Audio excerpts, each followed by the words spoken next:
Rodriguez. The title of my speech is Walking in My Sister's Shoes.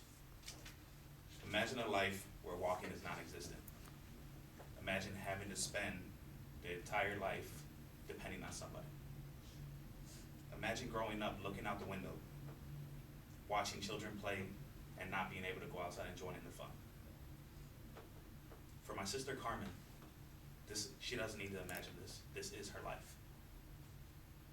For 24 years, my sister Carmen has dealt with a birth defect known as spina bifida,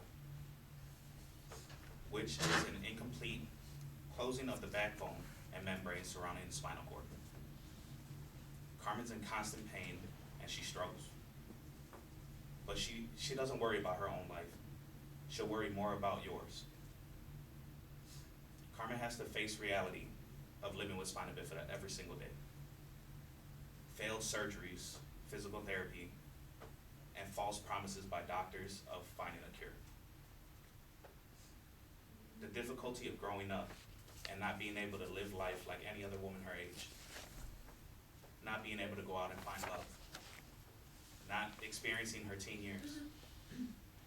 Not being able to venture out and make her own mistakes. But she doesn't complain, nor does she get depressed. Instead, my sister makes up her own reality. In her reality, she has a love. Her love is WWE entertainer John Cena. Good choice. Ooh.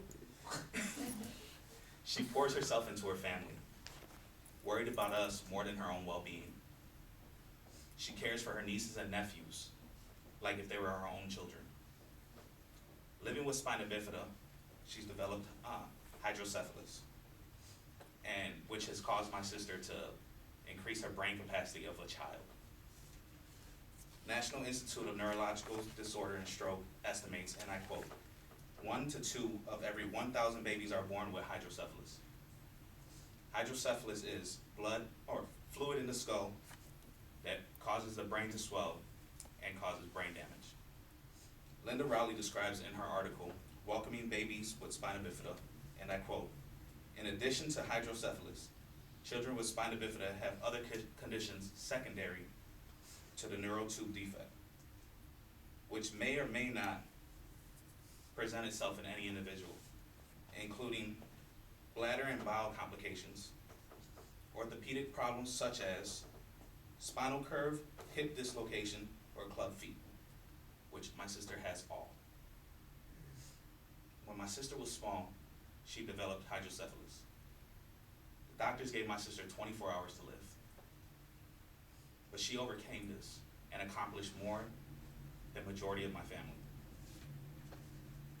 One of her great accomplishments that majority of my family has not succeeded with is she finished high school. My sister, for her prom, used mechanical legs. She tried to walk regardless of the pain, just for an opportunity to dance one time. My sister will sit in front of you and tell you her story, just to be able to put a smile on your face. Through all of this, I don't think my sister realizes how much I actually look up to her. My sister has taught me how to fight. Throughout my military career, I wanted to quit numerous times, but my sister reminded me that life could be worse. At one time, I was injured, and I was down about myself, and I wanted to give up on everything. And my sister told me that I have the chance to better myself, so why would I give up?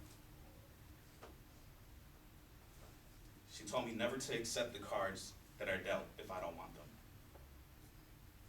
I could never complain about my life or about the things I've had to go through or endure. She lived my life 100 times over.